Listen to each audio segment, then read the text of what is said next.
Welcome back, everyone.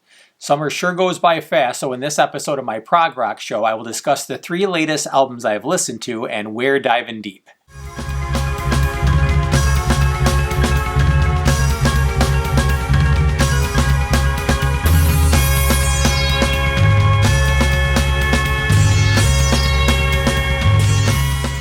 I'd like to start with a thank you to my buddy who 3D printed this awesome My Prog Rock Show sign. It will have a special place on my shelf.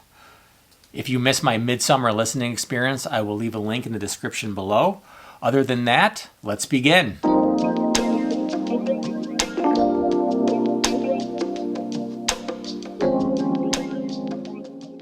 In previous listening experiences, I have covered other SWF sessions released by Longhair Music. This one is no different. Well, it is different because it's a different band. It has been at least a decade before the making of this video I discovered and listened to Amos Key's one and only true studio album, First Key, and I really liked it. Amos Key began its existence in 1970 and after a couple of lineup changes settled into the trio of Thomas Mueller, later Mullen, on keyboards and vocals, Andreas Gruss on bass and vocals, and Lutz Ludwig on the Ludwig drum kit ironically. The SWF sessions were recorded live in studio on July 21, 1973, preceding First Key by about 6 months. Like other SWF sessions, the recording is very clean and very much sounds like a complete album. Gross later described the recordings as fragmented ideas waiting to be forged into an LP. So what do we hear on the SWF sessions? Right from the beginning, it becomes apparent Amos Key is very much influenced by classical composers along with most other prog organ trios. First Key would even be dedicated to Bach and Beethoven. Keyboardist Thomas Mullen was brimming with ideas and keeps things moving from one passage to the next. You even hear a little blues variation from Emerson, Lake and Palmer's Pictures at an Exhibition on the song First Snow. This could almost play as one long song with many movements, but don't get me wrong, the band is highly skilled and understood their strengths. First Key would be released in 1974 and was definitely a more concise album compared to the SWF sessions with 10 less minutes of running time. Added piano gives their sole studio album a little more sonic depth. Both recordings definitely complement each other and I would consider both essential to get the full picture of the band. After their first album, Amos Key took their music on the road with varying success performing to audiences of 35 to 2,000 people. A guitarist would be added with plans for a second album with more bite. I'm curious what would have come out of it. Can we assume it would have been called Second Key? Unfortunately, this would not come to fruition as radio play began to dry up and a recording deal was never found. Amos Key would be no more by 1976 with the band going their separate ways. I don't normally rank albums, but for this episode I'll make an exception. Coming in second is the SWF Sessions Keynotes. And the top Amos Key album is, drumroll please, First Key. There are only 2 albums, what do you expect?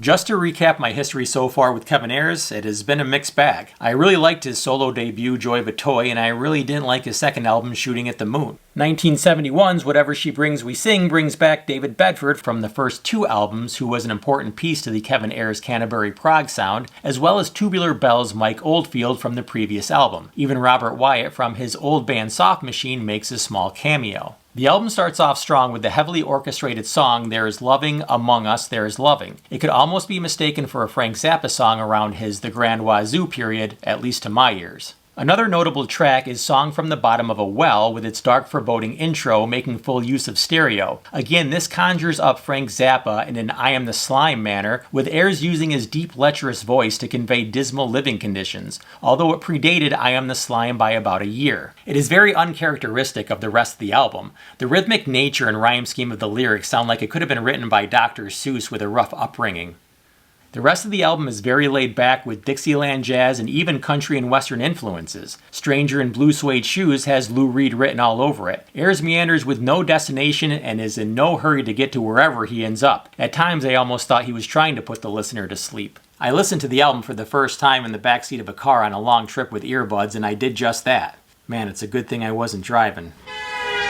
And if you are still not convinced of this, the last song is even called Lullaby. If you are suffering from insomnia, I would definitely prescribe this album, which could work as well as a horse tranquilizer. Although Whatever She Brings We Sing was not as good as Joy of a Toy, it was not as bad as Shooting at the Moon. Did I just inadvertently do another album ranking?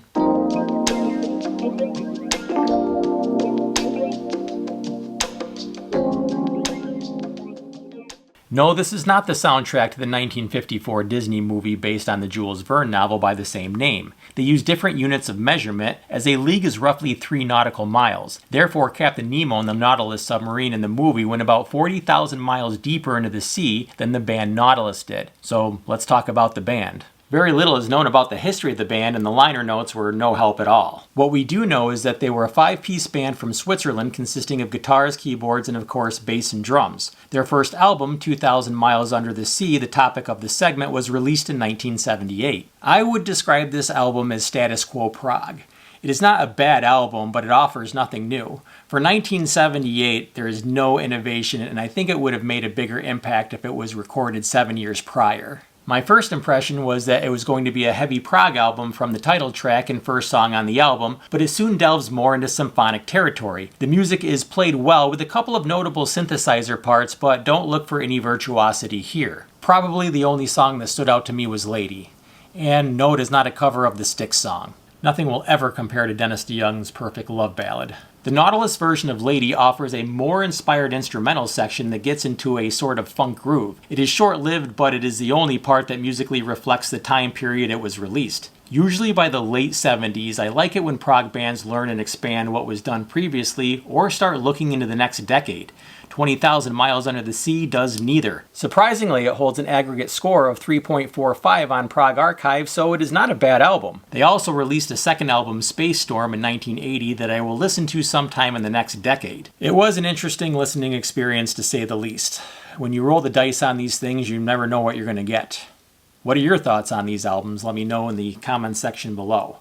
Other than that, thank you for watching. Don't forget to like and subscribe, and I will see you in the next video. Hey, Steven, Prog sucks. Hey! It does not! You don't know anything about it! That should be in your video. Maybe it will be.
So what if it wasn't my best listening experience? I'll do better next time. Perhaps an all-live album listening experience for both episodes next summer? But they said it couldn't be done.